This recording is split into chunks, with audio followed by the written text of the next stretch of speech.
Detrás de cada escándalo de corrupción siempre hay dos tipos de implicados. Aquellos que no les importa romper todas las reglas y dañar a la sociedad para perseguir su ambición y su deseo de poder. Y otros, aquellos que se dedican a luchar contra el olvido y la impunidad, que dedican su vida a documentar e investigar los grandes casos de corrupción. Gracias a ese trabajo, hoy día no solamente conocemos la verdad, sino que miles de corruptos pasan sus noches en la cárcel.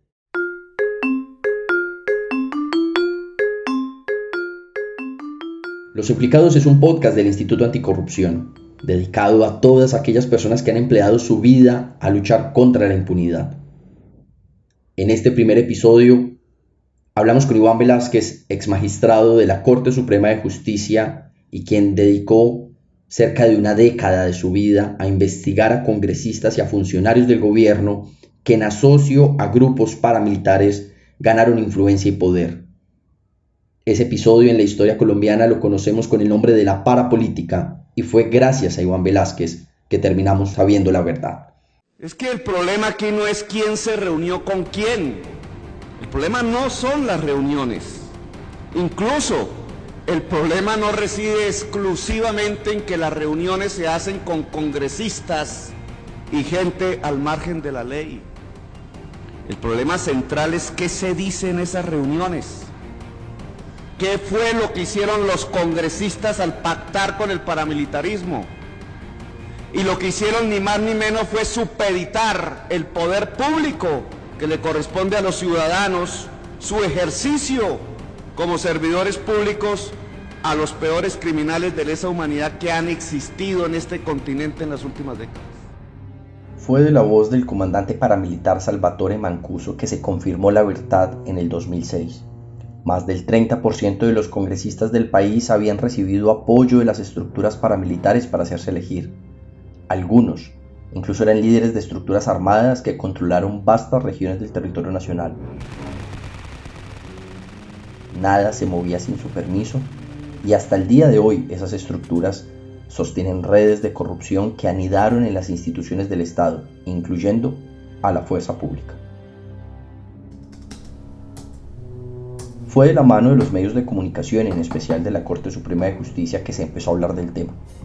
Iván Velázquez era un magistrado auxiliar para el momento en que llegó a sus manos el primer caso. Fue su instinto y su disciplina lo que llevó a estructurar el caso más grande de lucha contra la corrupción en las últimas décadas. Su intuición, vocación y conocimiento le permitieron armar todas las piezas, las cuales terminarían encajando. Los congresistas usaban el poder paramilitar para deshacerse de opositores políticos, controlar los presupuestos públicos y amasar fortunas gigantescas que protegían a través de su incidencia ante el gobierno nacional.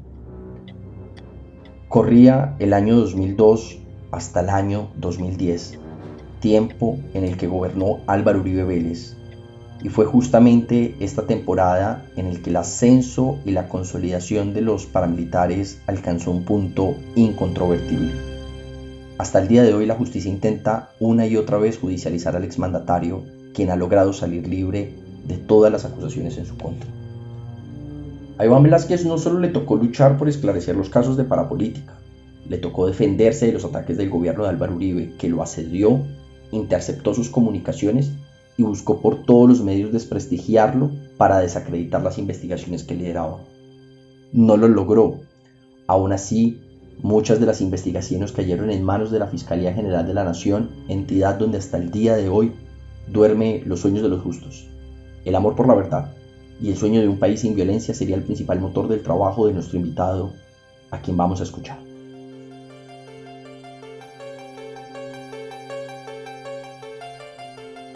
La vida de Iván Velázquez ha estado estrechamente ligada a la historia reciente de la política y la sociedad de Colombia. Su paso por la Procuraduría Regional de Antioquia lo llevó a conocer de primera mano los caminos tortuosos del narcotráfico en la década de los 80s y el ascenso del paramilitarismo en los 90s. Esa comprensión del país lo llevaría, sin saberlo, a ser magistrado investigador, con el olfato suficiente para armar lo que sería el caso que metería presos a más de 60 congresistas.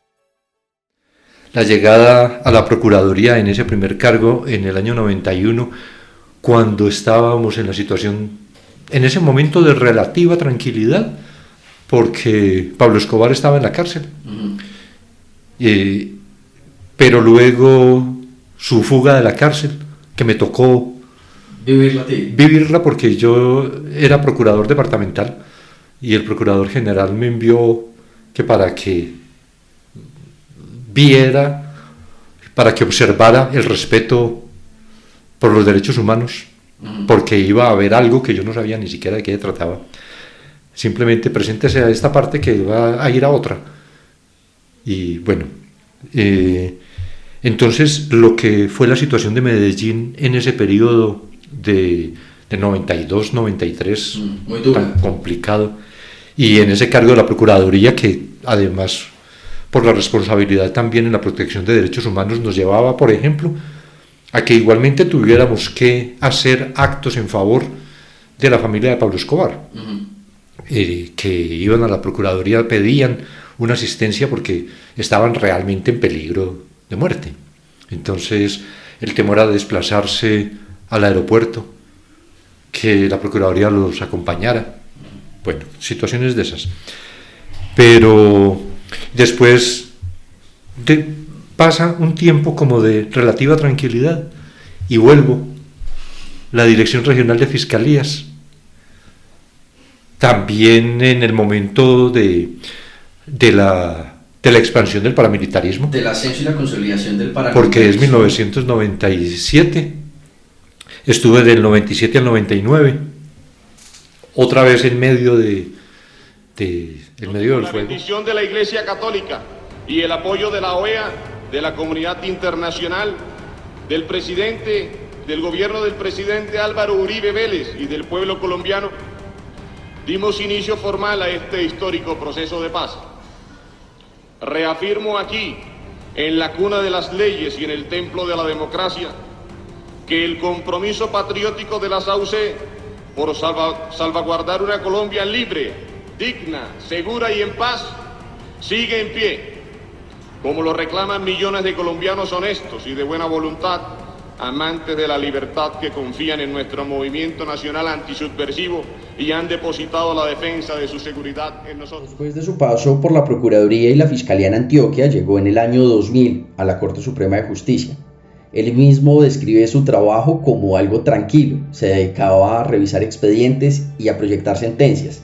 Lo que no se podía imaginar es que caminaba sin saberlo al caso más complejo y enredado que iba a enfrentar en su vida. Y de pronto, 6 años después de haber empezado en el 2006, yo empecé en el 2000, en el 2006 aparece una denuncia muy simple, en publicación de la revista Semana que adjunto Vicente Castaño y Salvatore Mancuso afirman que tienen el 30-35% de amigos en el Congreso. Le pido a la Corte que investigue si eso es verdad. Adjunto pues la publicación de prensa. Entonces le dije al magistrado, aquí está esto, vamos a investigar. Y digo, pues ¿y cómo puede hacerse? Le dije, pues sí, tenemos que empezar por tratar de determinar quiénes pueden ser los el 35%. Entonces, pero para eso habría que desarrollarse una investigación de verdad. A veces para alcanzar resultados te debes salir del manual. Las viejas técnicas y las posiciones rígidas no dan muchos resultados cuando se trata de armar casos complejos en lucha contra la corrupción y la impunidad. Y en esto Velázquez nos da una lección de vida. Había unas denuncias en la Corte. Cuando entonces el magistrado dice, bueno, sí, ¿y cómo podemos hacer? Y le dije, pues necesitamos un apoyo de la Fiscalía. Entonces, unos investigadores del CTI, la manera como se acostumbraba a investigar en la Corte Suprema era que se recibía una denuncia. A mí me tocó y fue muy, muy satisfactorio eso. Me tocó el tránsito de la corte formalista a la corte que amplió criterios en la casación, y que superaba errores de técnica porque entendía que había un tema de justicia en el fondo que tenía que resolverse, y la demanda no daba. Lo normal siempre en la corte era descartable. Se inadmite porque no se formuló este cargo, porque tenía que ser de esta manera, porque aquí, bueno, siempre los problemas técnicos. En ese periodo en que yo estuve como magistrado auxiliar en la casación, del 2000 al 2006, la Corte empezó a mirar más ese fondo que el problema técnico. Inclusive llegó a producir decisiones en las que claramente afirmaba la técnica es subsidiaria. Cuando vemos las noticias no logramos entender todo el trabajo humano que existe detrás de cada titular. El exmagistrado Velázquez nos explicó cómo organizaron toda la investigación en la que participaron investigadores y detectives que lograron construir todo el caso de la parapolítica. Aún así nos cuesta mucho trabajo imaginarnos el esfuerzo invertido en este caso. Que los investigadores del CTI estén en la fiscalía, eso no funciona. Esto tiene que ser de trabajo y sí, que el trabajo cotidiano, porque no es mandando oficios y comisionando entonces para que allá en el CTI asignen. Pero no, es un grupo de 18 que debe trabajar con nosotros, dependiendo funcionalmente de la Corte, administrativamente de la Fiscalía, pero funcionalmente de la Corte. Entonces ya habilitaron una terraza en la parte de la Corte Constitucional, el 9º piso, hicieron divisiones, nos ubicaron, se consiguió un espacio a 2 cuadras para el CTI, entonces ya la unidad, la Comisión de Apoyo Investigativo ya tenía una unidad del CTI ahí al lado. Nos reuníamos, revisábamos las cosas, siempre nos desplazábamos, el magistrado auxiliar encargado del caso, con la pareja de investigadores del CTI, y así se fue. Iván Velázquez, quien arrancó su carrera como abogado siendo estudiante en la Universidad de Antioquia, tenía una larga trayectoria como funcionario investigador, y no habían sido pocos los retos gigantes que había enfrentado a lo largo de su carrera. Develar la verdad sobre grandes estructuras criminales no le era indiferente. Sin embargo, no se imaginaba el tamaño del reto en el que estaba metido, ni lo profundas de las raíces de la parapolítica en Colombia. No me imaginaba que esto tuviera esa magnitud. O sea, no lograbas pues imaginar que era como la punta de un iceberg. No, y creo además que la Corte se quedó corta, porque esto, que es algo también que ahora he tratado de plantear donde sea posible, con el tema del desmantelamiento del paramilitarismo. Yo creo que esto tenía que apuntar era al desmantelamiento. Sí. Y ese desmantelamiento solo puede producirse afectando realmente las relaciones, afectando la red criminal y las redes de apoyo que tenga esa red criminal. No es en el problema individual, aunque sabemos pues la responsabilidad penal es individual, pero es que esto no es el tema individual. Es decir, claro que la acción penal se dirige contra Pedro Pérez. Pero Pedro Pérez está en una relación, en un contexto, en ese contexto desarrolla su actividad, y es una relación que no se establece solo, para el caso de la parapolítica, con el comandante paramilitar o con la organización paramilitar. Porque la relación de los paramilitares tampoco se establece solo en esa vía con el parapolítico, sino que está con las administraciones municipales, con otras autoridades, con funcionarios de policía, o ejército. Es decir, son relaciones complejas que son las que se tienen que afectar. Entonces habíamos planteado, esto debe tener una metodología que permita que cada magistrado auxiliar tenga un conocimiento profundo del contexto, de la organización paramilitar, de la manera como se asume la relación de los paramilitares con los políticos, con las administraciones locales. Por lo tanto, debe ser asignación territorial a cada magistrado auxiliar, de acuerdo también, digámoslo en esos términos, con la jurisdicción del ejército paramilitar. No todas las cosas salen bien y todo el esfuerzo de la Corte Suprema de Justicia y del mismo Iván Velásquez comenzó a tener dificultades. Una desaveniencia sobre la carga laboral de los investigadores terminaría afectando irremediablemente la investigación. Ese es el reto. Nadie dice que la lucha contra la corrupción sea un asunto fácil. Yo creo que debió ser como a mediados del 2008. Por esas cosas, bueno, no voy a utilizar calificativos, pero de pronto un magistrado dijo: pero es que a mí me está tocando más que a los demás. Esto no es equitativo, porque a mi magistrado auxiliar tiene 8 casos. Me decían: Iván, venga a ver, denos un informe, ¿qué es lo que tiene cada uno? Entonces decía: este tiene 8, este tiene 14, este tiene 4. ¿Y cómo que este tiene 4? ¿Y claro, por qué? Entonces, pues porque en este momento, en el estado de la investigación, solo hay 4 personas vinculadas. Claro. Pero eso no excluye que con la profundización de la investigación va a haber mucha más gente, y entonces, y la razón de esa distribución territorial es y explicaba. Entonces de pronto un magistrado dijo: no, definitivamente yo no estoy de acuerdo con eso, y esto tiene que ser reparto 1 a 1, que todos tengamos lo mismo. Pero se daña esto. No, esto tiene que ser equitativo. ¿Qué fue lo que finalmente ocurrió con la parapolítica? Muchos condenados, pero el fenómeno no se afectó. El magistrado Iván Velásquez en esta conversación nos dio lecciones para comprender las relaciones entre el mundo legal y lo ilegal, esas mixturas que se tejen en la sociedad en la que vivimos. Él, mejor que nadie, comprendía lo sistemático y complejo del mundo criminal. Al fin de cuentas, ha dedicado toda su vida al derecho penal.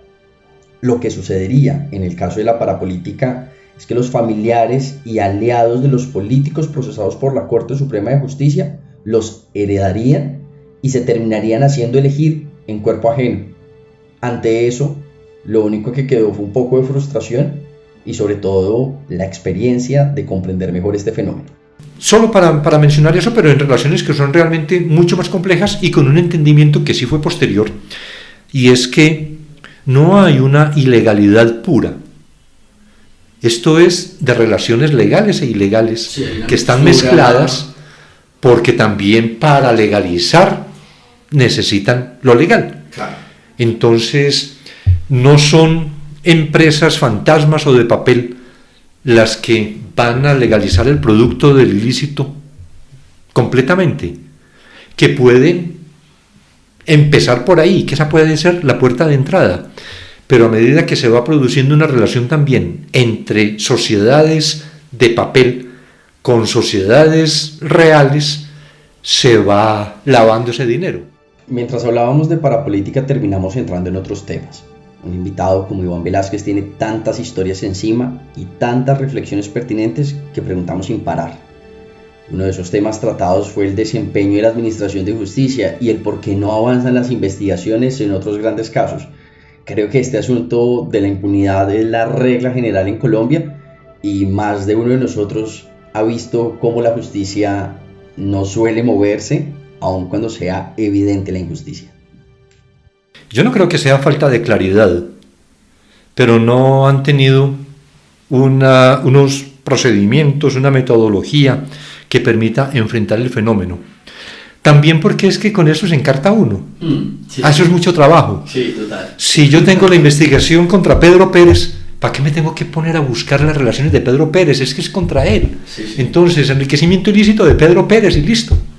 ¿Qué escándalo grande suscitó, por ejemplo, que este general Barrero fuera de esa organización de la Cordillera? No un apoyo de la organización. Claro. Comandante general de las fuerzas militares. La historia del país se explica en buena medida con la comprensión sobre la conformación de las estructuras criminales que hoy día controlan a Colombia. Y la comprensión de los últimos 30 años de los acontecimientos nacionales resulta fascinante de la voz de nuestro invitado. Él ha sido un observador privilegiado de esa realidad. Terminamos hablando de narcotráfico, un elemento fundamental en la comprensión del fenómeno paramilitar y de la corrupción en general. En el ambiente se escucha que así como en los años 80, a mí me tocó, pagaban por ser funcionarios de aduanas, ahora dan retribución por ser asignados tenientes, capitanes, coroneles o generales a determinadas zonas, porque es donde está el negocio. Claro, por supuesto. No es lo elemental, aún sin saber eso, no es lo elemental que se hiciera una investigación por enriquecimiento ilícito, no digamos por enriquecimiento ilícito, una investigación patrimonial de oficialidad en zonas específicas del país, cuando además muchos dicen, este coronel no tenía cómo tener esta casa, Claro. o este otro general que tiene una casa de descanso de 3.000 millones, eso no se puede obtener con el sueldo. ¿Por qué no se hacen investigaciones de esa clase? Una cosa tan simple Sí. como esta otra. Para el procesamiento de la cocaína se requiere, entre los insumos, se requiere gasolina.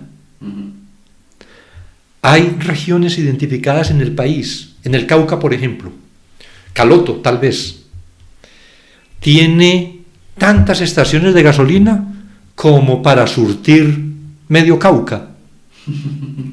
Sí, y nadie Entonces evidente. no es para vender gasolina a los carros, es decir, no es para tanquear los carros que están en esas estaciones. Claro. Es la que tienen los narcotraficantes como insumo para su producción. Para las personas que dedicamos nuestra vida a la lucha contra la corrupción, la convicción en la transformación de la sociedad es fundamental. Iván Velázquez dejó la Corte Suprema de Justicia para convertirse en comisionado internacional contra la impunidad en Guatemala, y a su paso por el país centroamericano dejó una marca en la historia de ese país. Sus palabras son contundentes como apasionantes. Yo insistía, particularmente en mi trabajo en Guatemala, yo insistía con todos los compañeros en Guatemala, que el trabajo nuestro no era un trabajo común. Es decir, que no es, bueno, voy a estar aquí haciendo esto porque me toca en este tiempo. Claro. No, que hay que hacerlo realmente con convicción. Claro que uno recibe un sueldo, pero no está fundamentalmente por el sueldo. El sueldo es necesario porque es sobrevivir, es la supervivencia propia de la familia. Claro. Pero no es la razón última del trabajo. Hay algo más que nos tiene que mover. O sea, nosotros tenemos que estar agradecidos con Guatemala, que permite nuestra presencia acá para contribuir pensando en nuestros países de América Latina, pero también había de Europa. O sea, cuando nosotros trabajamos por Guatemala, pensemos que estamos trabajando por Uruguay, por Perú, por Argentina, por Colombia, que esto es lo que nosotros quisiéramos desarrollar en nuestros países y que no hemos tenido la posibilidad. Trabajar dejando de lado esto de lo burocrático, a lo que estamos generalmente acostumbrados, y es esto de, no, es que si yo trabajo de tal hora a tal hora, y solo de lunes a viernes, pues sí, ese es un derecho, en realidad, es un derecho de los trabajadores, pero cuando uno tiene la vocación, cuando uno tiene la convicción, también sacrifica muchos espacios personales por alcanzar eso otro, porque piensa, sin que se pueda decir pues de un salvador o que viene aquí, no, pero es el aporte que uno puede hacer. Entonces aprovechemos esta oportunidad que tenemos para dar ese aporte. Ese fue un elemento también muy importante en los inicios de la parapolítica, del grupo de apoyo investigativo de la Corte, de esa comisión. Había un entusiasmo, había el descubrir cosas era motivo de satisfacción. Y eso también, desafortunadamente, se fue como desdibujando y ya después quedó en la actividad individual de cada magistrado auxiliar con su despacho. Pero si no se pone alma, no se logran resultados. Como si se tratara de una película de detectives, le preguntamos por el momento más emocionante que había vivido durante sus años investigando la parapolítica, y nos contó una anécdota que terminó siendo la que le dio forma a su caso. Nada más y nada menos que el documento del Pacto de Ralito. Bueno, podría ser como cuando aportó Miguel de la Espriella el documento del Pacto de Ralito. Un momento de inflexión. Ese es un momento, sí, porque eso de tener un acuerdo firmado por congresistas y con los comandantes paramilitares, pues, pero no recuerdo así como era algo de especial emoción. Anécdotas como una vez que estuvimos en Canadá escuchando a un ex paramilitar alias Pitirri, y cuando llegamos a la declaración, él asilado en Canadá, cuando llegamos a la declaración fueron también los abogados de los congresistas que eran de Sucre. Y entonces Pitirri dice: antes de que empecemos, yo quiero mostrarle todos los correos que este abogado me ha mandado. No digamos que ese es un momento emocionante, pero produce como una cierta alegría en el intento de sobornar a un testigo, cómo queda todo el descubierto. Claro, la Corte compulsó copias contra esos abogados muy prestigiosos de Bogotá y no pasó nada. Yo creo que la Fiscalía ni siquiera inició investigación. Así llegamos a esa eterna reflexión sobre la institucionalidad, y es que en las manos de los funcionarios comprometidos con su trabajo, el Estado sí logra reprender a los corruptos y cumplir además con las demandas sociales de justicia. Sucede de la misma manera de forma inversa. Cuando los funcionarios no quieren hacer algo, la ausencia de institucionalidad y de compromiso lo siente la ciudadanía. Y es que para hacer bien su trabajo, la Corte Suprema de Justicia lo único que necesitó fue aplicar la ley, nada más. Un día, Miguel Alfonso de la Espriella, y fue de las primeras versiones que yo escuché, ya por fuera del tema de Sucre, como a principios del 2007, precisamente Miguel Alfonso de la Espriella fue el que entregó, decía ahora, el escrito, el documento del Pacto de Ralito.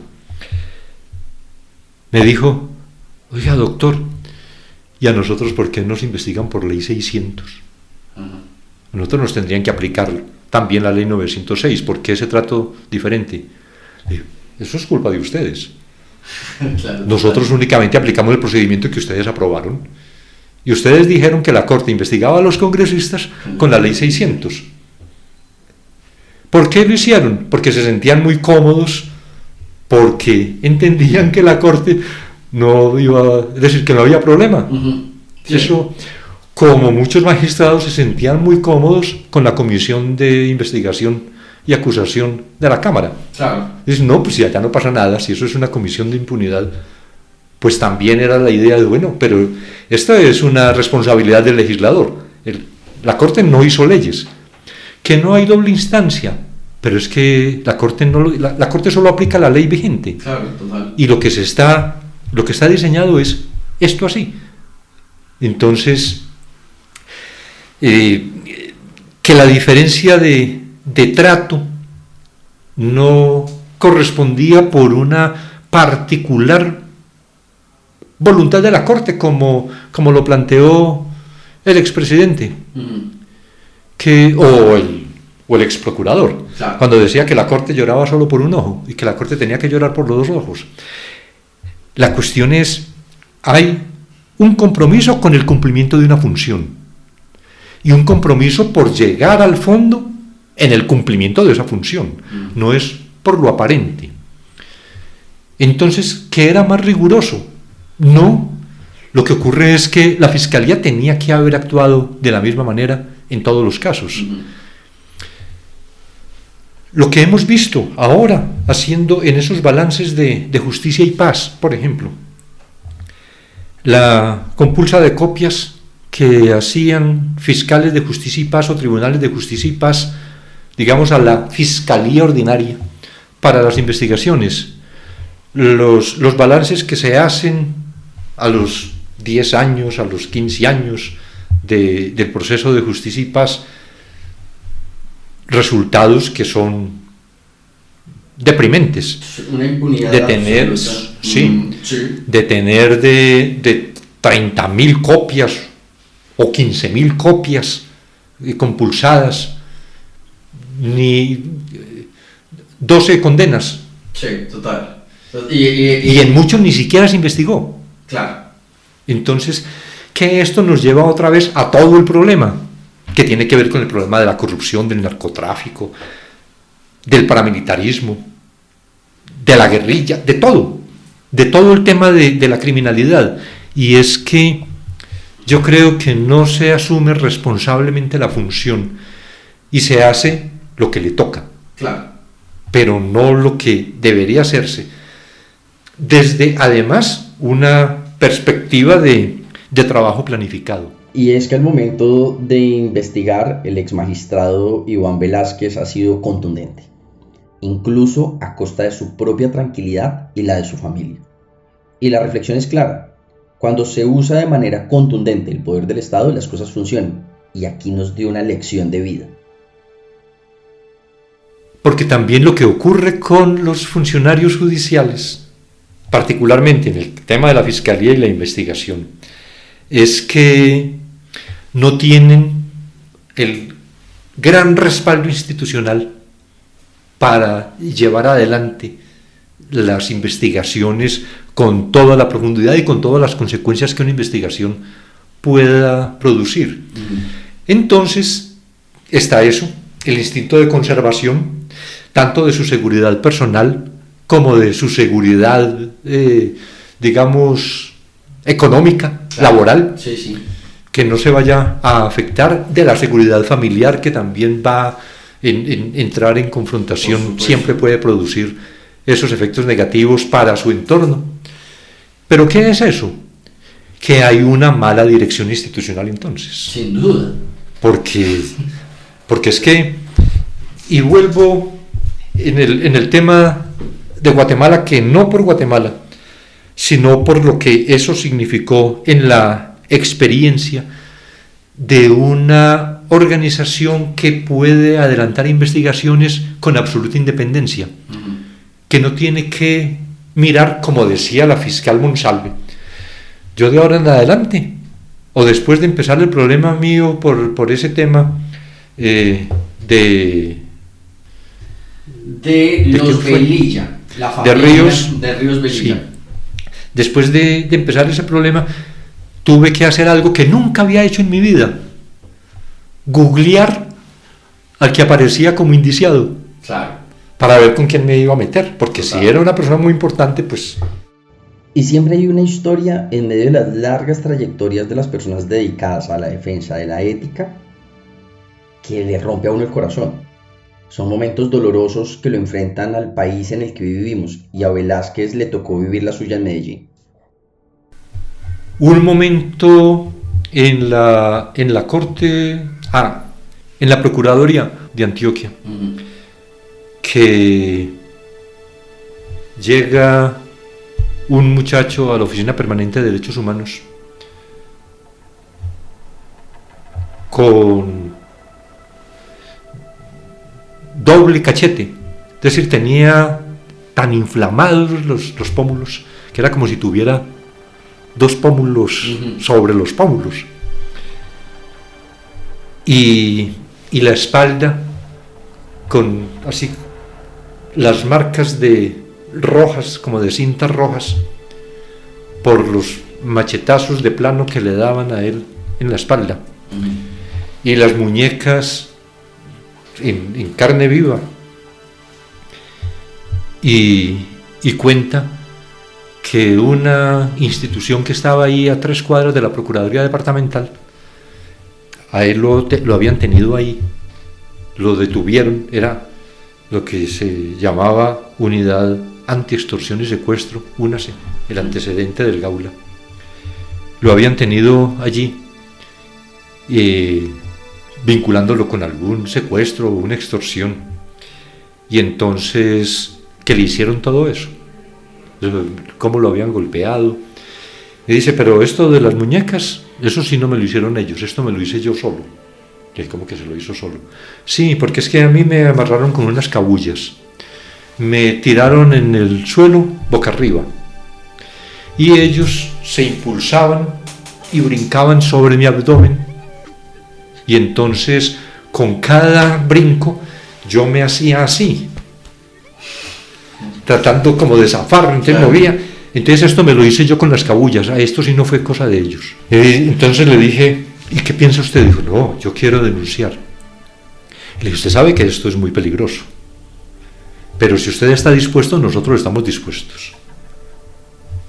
Usted actúa y nosotros llegamos esto hasta el final. Y dijo, sí, yo quiero denunciar, porque yo sé que a mí me van a matar, pero si con esto evito que maten a otras personas, o que traten a otras personas como me trataron a mí, no importa, que me maten por algo. Entonces dije, bueno, nos comprometemos, y presenté la denuncia. Entonces la abogada le recibió la denuncia, hicimos la inspección a UNASE, encontramos exactamente como él decía, en una parte deshabitada del edificio, que solo una persona que hubiera estado adentro la podría describir. Inclusive, y yo veía fotos de carnet, esas pequeñas fotografías de rostros que estaban por ahí, y había bolsos y había tal cosa, y todo eso lo encontramos. Adelantamos la investigación, que era competencia de la Procuraduría Delegada para la Vigilancia Judicial, de la Policía Judicial. Adelantamos toda la investigación preliminar y mandamos todo documentado. El procurador delegado para la Policía Judicial, comprometido también con la investigación, había sido un antiguo compañero mío de bachillerato y de universidad. Siguió adelante y declaró la responsabilidad de los miembros de UNASE. Pero luego ese procurador delegado fue interceptado y se publicaron las grabaciones de sus conversaciones con Miguel Rodríguez Orejuela. Entonces estaba vinculado con el cartel de Cali. Y fue destituido. Y entonces la policía aprovechó para pedirle al procurador general que se hiciera una revisión de todos los casos, porque aquí era que el cartel de Cali tenía a su agente ahí, y que las decisiones en contra de policía era determinada por los narcotraficantes de Cali y no por la realidad de las pruebas. Y eso llevó, en una decisión muy desafortunada, a que anularan esta investigación, este proceso disciplinario. Lo anularon y lo devolvieron a Medellín, a la departamental, que para que se rehiciera la actuación. Entonces la abogada de la Procuraduría llamó a la casa del muchacho y le contestó la mamá: señora, somos de la Procuraduría, está fulanito. ¿De dónde? De la Procuraduría. Hijo de putas, ustedes fueron los que hicieron matar a mi hijo. Y no solo mataron a mi hijo, también mataron a mi otro hijo. Todo por haberse metido con ustedes. Ese es uno de los momentos frustrantes, porque finalmente quedó todo en la impunidad. No obstante que yo todavía conservo la certeza, porque eso no era de probabilidad. Claro. La certeza que este muchacho fue torturado y que fue torturado pues por los que eran responsables de la actividad ahí, porque eso tampoco lo hace. Además él refería de muchos miembros de la policía. Ajá. No era uno que a escondidas lo hiciera. Cuando fuimos a hacer la inspección, el gran temor de los jefes, porque no, esto es el único espacio que tenemos, es que aquí no hay... No, pero cuando entramos vimos que había como unas escalas. ¿A dónde conducen las escalas? No, esa es una parte que no se utiliza, eso no tiene... No, van a hacer inspección aquí. No, queremos verlo de allá. Y luego empezar a encontrar todo lo que este muchacho decía. Bueno, entonces eso genera una gran frustración.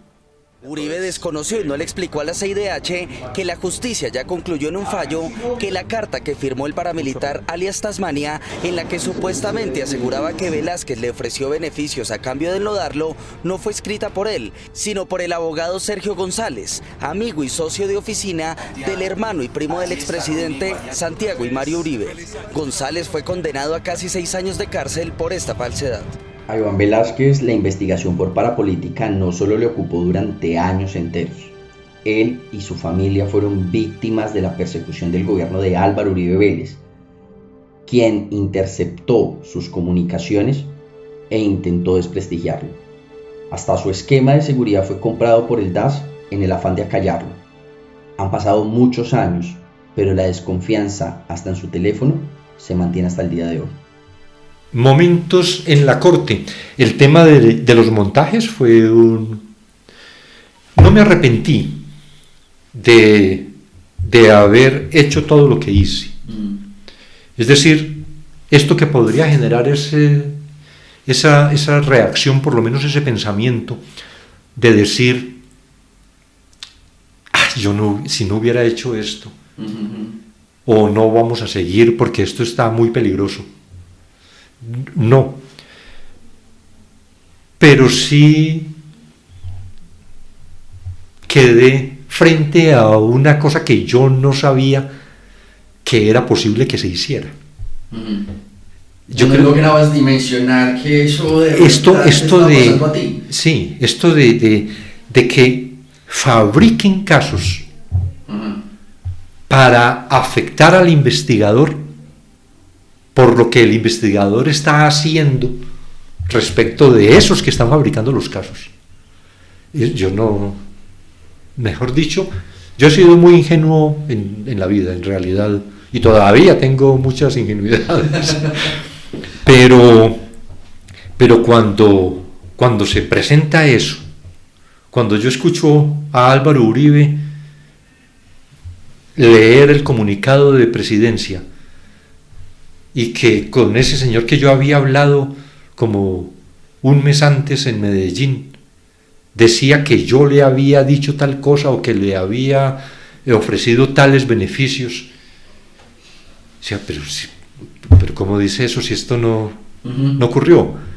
Y después cuando uno se va dando cuenta que la familia Uribe Vélez y la familia de Uribe Escobar, es decir, más bien no la familia Uribe Escobar, Mario Uribe Escobar, están comprometidos en todo ese montaje. Claro.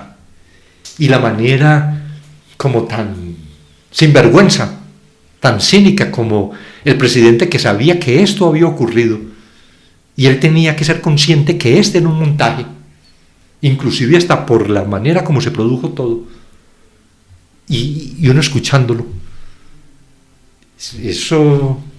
Ese fue un momento de gran impacto. E independiente, que el presidente de la República. Y un presidente con esa popularidad. Claro. Es esto de sentirse uno tan pequeñito frente al poder del Estado. Claro. Afortunadamente, y siempre agradezco que el entonces presidente de la Corte Suprema, César Julio Valencia, Sí, copete. desde el primer momento asumió el respaldo, la defensa. Inclusive a mí me tocó presenciar en su oficina, escuchar en su oficina, porque estaba yo hablando con él sobre algunas de las cosas alrededor de este caso. Una conversación, si mal no recuerdo, debió ser con el propio Álvaro Uribe, en la que le estaban diciendo a él que me tenían que sacar de la corte, que me declararan insubsistente. Y él, yo escuchándolo, él diciendo, no, yo tengo plena confianza y esto no ocurrió de esa manera, ustedes lo están engañando, esto no es así.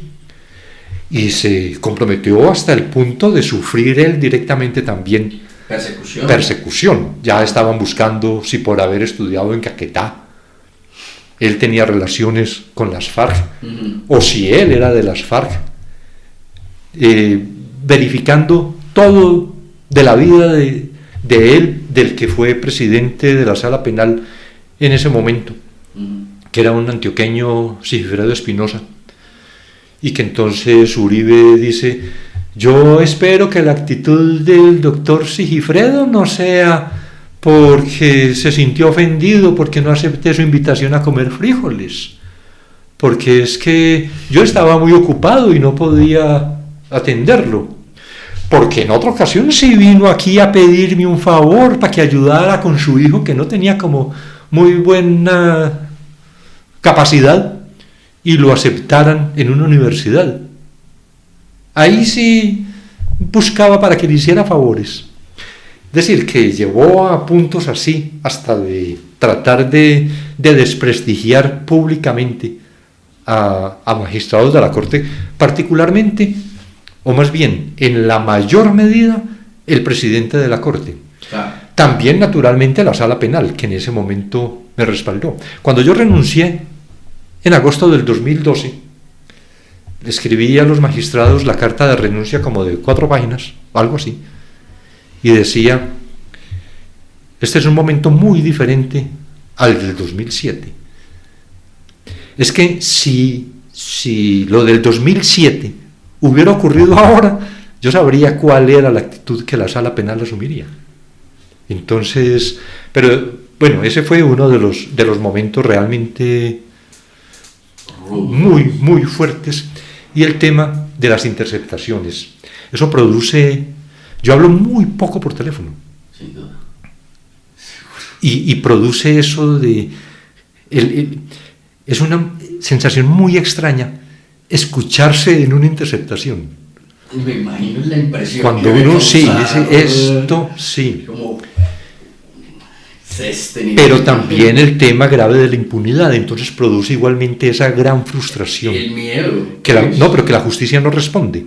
Entonces, una interceptación que publica la revista Semana, precisamente con Ricardo Calderón. Claro. Publican una interceptación en la que yo estoy hablando con el agregado judicial de la Embajada de Estados Unidos en Colombia. Y el gran alboroto, y el fiscal general y la investigación, y esto hasta las últimas consecuencias, hasta que descubrieron que el interceptado era yo, y no el de la embajada. Ajá. Entonces, listo, es decir, ya no importa porque... o en las sucesivas interceptaciones que hicieron, entender como explicación racional que un marido celoso había suministrado ese número telefónico mío porque le había pagado a unos investigadores del CTI y de la SIJIN para que interceptaran ese número porque necesitaba tener las conversaciones de la infidelidad de su esposa. Ya, ese era el pretexto. Ese fue el argumento que ellos presentaron en su proceso. Pero no, es que nosotros no sabíamos que estábamos interceptando a este señor. Fue por esto y nos pagaron 500.000 pesos o cosas que son realmente increíbles. Un momento también de esos impactantes es cuando me entero que el conductor que tenía asignado de la rama judicial y el jefe de escoltas de la Policía Nacional habían sido comprados por el DAS. Sí. Y con los que yo compartía todo el tiempo. ¿Y te lo llevabas bien? Y los llevaba muy Supongo bien. que los tratabas con toda la amabilidad, con la pues... Podían la permanecer en el mismo espacio donde estábamos nosotros, en ese 9º piso de la Corte Constitucional. Permanecían ahí. Pues sentados, pues, como Sentados los muchachos que como... siempre están ahí. Sí. dándose cuenta de todo y uno sin ocultar muchas cosas. Es decir, no era que no hablemos esto porque está no, eso, la confianza traicionada de esa manera también es impactante. Y casi a punto de terminar la entrevista, Iván Velázquez nos dejó un par de consejos. Y en medio de toda la riqueza de la conversación, este punto fue la mejor culminación posible de esta conversación: el principio de vida de un optimista histórico. Hay un mensaje que yo he transmitido particularmente desde mi experiencia de Guatemala, pero que se aplica igual porque esto es una sucesión. Yo entiendo también en mi proceso de formación, aún a mi edad, la manera como uno va acumulando experiencias. Pero lo que hice en la Dirección Regional de Fiscalías, que como coordinador de la Comisión de Investigación en la Corte reproduje y amplié, claro, con el apoyo de los magistrados, porque yo no era magistrado de la Corte, era un auxiliar. Y luego esas experiencias en Colombia para hacer como hicimos en Guatemala.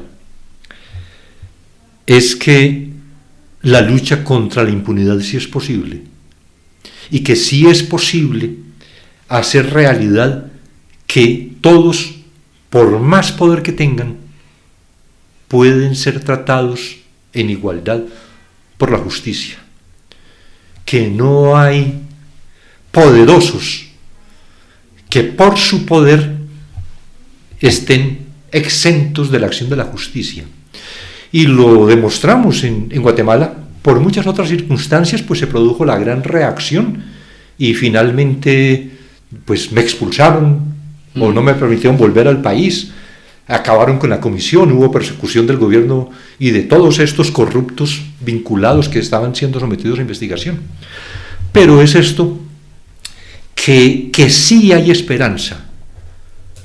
Lo que pasa es que se necesita, de un lado, un compromiso, que haya esto de trabajar con convicción por las cosas, pero también la necesidad de generar unas condiciones para que ese trabajo pueda desarrollarse. Es decir, que si no se logra enfrentar la impunidad del poder, no es por falta de capacidad, es porque hay dentro de la institucionalidad muchos aliados de ese poder impune. Probablemente también que han disfrutado de la propia impunidad.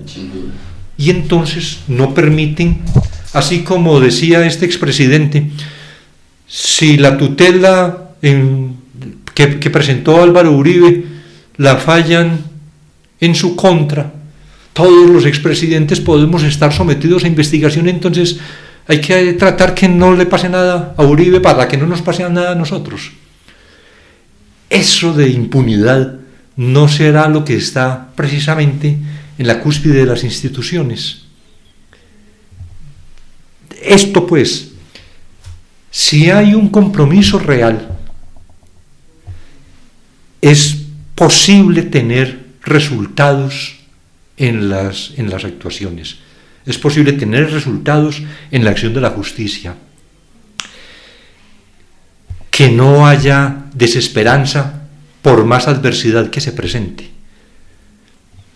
Yo he dicho que yo soy un optimista histórico, con muchas dificultades, con muchos obstáculos en el ejercicio de mi actividad, pero siempre confiando que sí es posible y que se puede luchar y que no hay que dejar de luchar, que podemos tener reveses transitorios, pero que el destino de la humanidad es el progreso, a pesar de que haya aparentes retrocesos.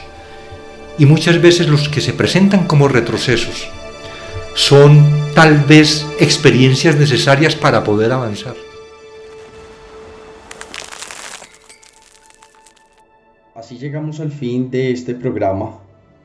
Les agradecemos desde el Instituto Anticorrupción escuchar nuestro podcast, Los Implicados, un espacio creado para mentes curiosas. Espera el siguiente episodio y no olvides visitar nuestra página web y nuestras redes sociales. Les habló Alejandro Alvarado. Por un país libre de corrupción, los implicados.